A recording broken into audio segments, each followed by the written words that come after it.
Okay, so we've been poking around some of the questions that relate to human health in order to figure out what are the ethical obligations and permissions and prohibitions as it relates to that range of normal human health.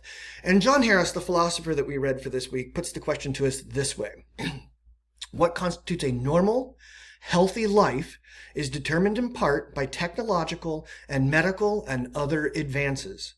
So would it be permissible to let people continue suffering when they could be protected against it?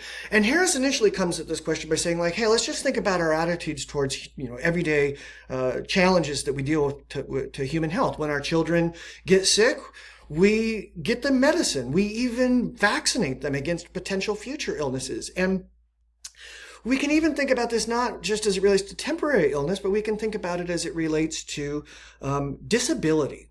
Think about the child that's born with cleft palate or club feet. And Harris would say, yeah, your attitude towards those kinds of conditions and medical technology is probably very similar to your attitude towards temporary illness. You would use whatever medical technologies were available to alleviate the child with cleft palate, to alleviate the child with club feet.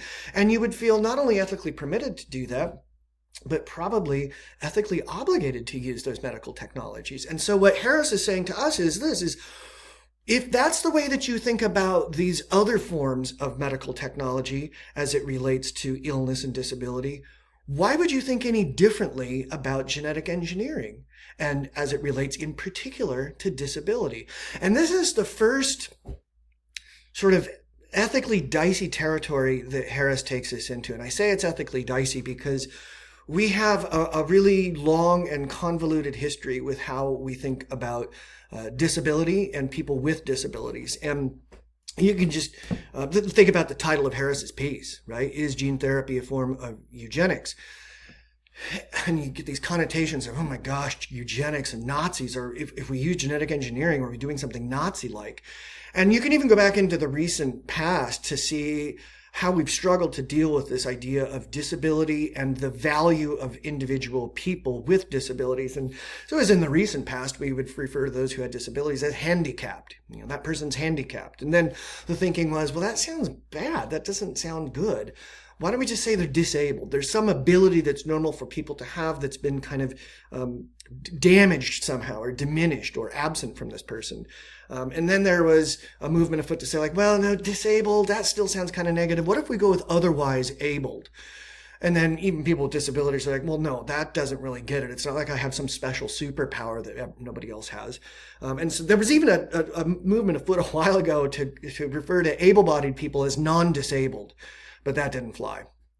And you can even see recently at College at Redwoods, for decades, we had disabled student services and our programs and services, DSPS. And thus, in the very recent past, last year or this year, we've changed that now to student accessibility support services. So in all of this changing of the language, what I think we can see there is that we're trying to remove the stigma that has historically been associated with disability.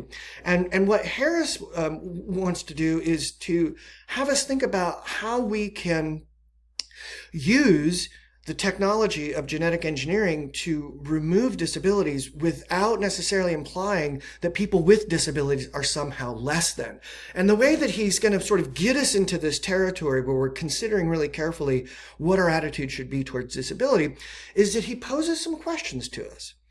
The first question he poses to us is this, is why do people prefer to have non-disabled children? We do, right?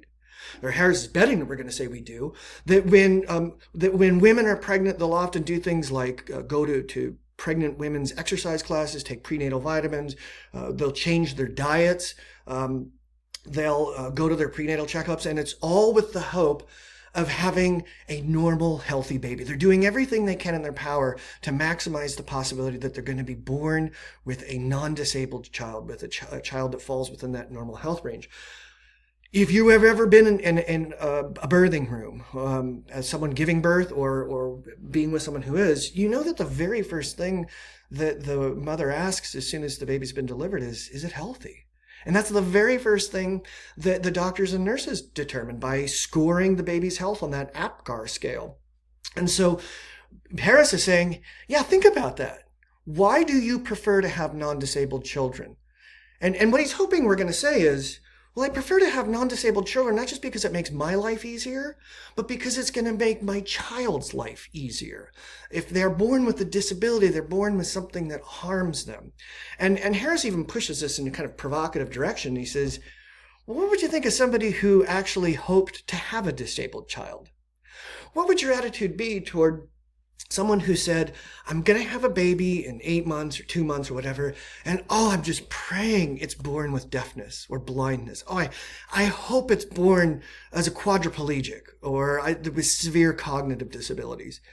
And Harris is banking that we'd probably look at that person and think like, what is wrong with you? Why on earth would you hope to have a disabled child? And what Harris is hoping that we'll see in considering these questions is that it's okay to hope to have a non-disabled child, and it's okay to eliminate disability with medical technologies if you can. And having those kinds of goals or having those kinds of aspirations doesn't mean that you necessarily value those with disabilities any less than we value those who have no disabilities. And so this leads Harris to this question that's right in our face now. It's like, aren't you morally obligated to prevent through gene therapy disability when it's possible?